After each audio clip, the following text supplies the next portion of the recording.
যে ক্যাপ্টেন হবে তাকেও এগ্রি করতে হবে। ক্যাপ্টেনের ম্যাচুরিটি দেখা যায়, বোঝা যায়। Soumya started really well. মিরাজের ক্যাপ্টেন্সি নিয়ে একটু সমালোচনা ছিল। মিরাজের ক্যাপ্টেন্সিটা আপনি কিভাবে দেখেন?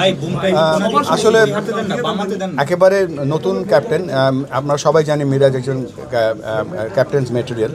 সো ওকে একটু সময় দিতে হবে এবং খেলায় তো জয় পরাজয় থাকবেই, বাট এটাও ঠিক যে একটা ক্যাপ্টেনের ম্যাচুরিটি দেখা যায়, বোঝা যায়, তার মধ্যে সেই পোটেনশিয়ালটা আছে। এরকম কোনো হার্ড অ্যান্ড ফাস্ট রুল নেই যে 3টা ক্যাপ্টেনই হতে হবে।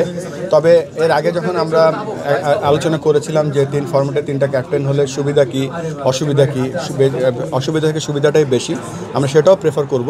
তারপরেও দেখব যে বেস্ট অ্যাভেলেবেল যে নাকি এই জবটা করতে পারবে, সেটা হতে পারে একজন 3টা করতে পারে, একজন 2টা করতে পারে, একজন 3টা করতে পারে, এটা ডিপেন্ডিং অন কিছু আলোচনার পরে। এটা খুবই কঠিন একটা প্রশ্ন। মিরপুর উইকেট এটা খুবই একটা কমপ্লিকেটেড জিনিস।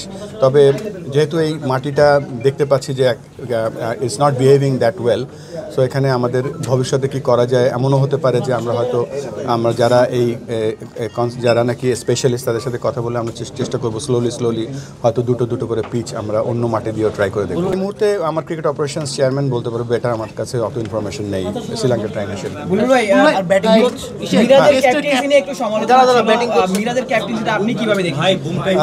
আসলে ক্রিকেটের ক্যাপ্টেন্সিটা আমরা যেটা পলিসি নিয়েছি সেটা হচ্ছে যে আমরা কয়েকজনের সাথে কথা বলবো।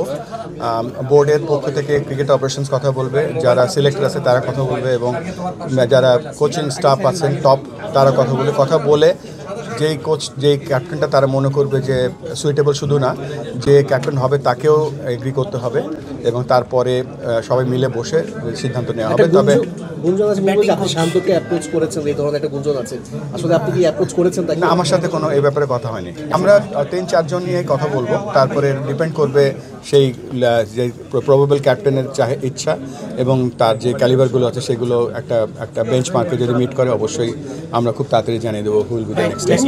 ব্যাটিং তো আজকে খেলাটা এখনও চলছে, একটা সিরিজ বাকি আছে এখনও।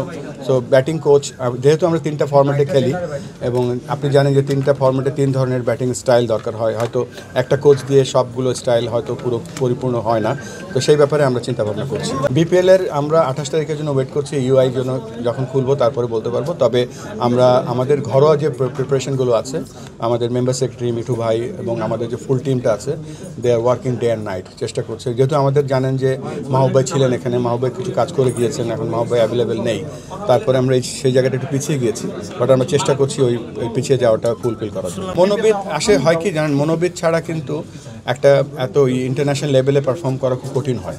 সো আমরা চেষ্টা করছি যে একজন মনোবিদ শুধু নিয়োগ করব না, আমরা এমন একটা মনোবিদ নিয়ে চেষ্টা করবো সে যেন আমাদের দেশীয় মনোবিদ ওখানে কিছু তৈরি করতে পারি, সো দ্যাট আমাদের বিভিন্ন টিমে আমাদের মনোবিদ লাগবে। আদারওয়াইজ এই হাই পারফরমেন্স করতে হলে you have to do something different. আজকালকার দুনিয়া হচ্ছে ডেটা ড্রিভেন এখন, এবং এটা অবশ্যই সেটা দেখা উচিত। তবে wicket situation, team, combination of টিমও অনেক সময় সেটা নির্ভর করে অনেক কিছুর উপরে।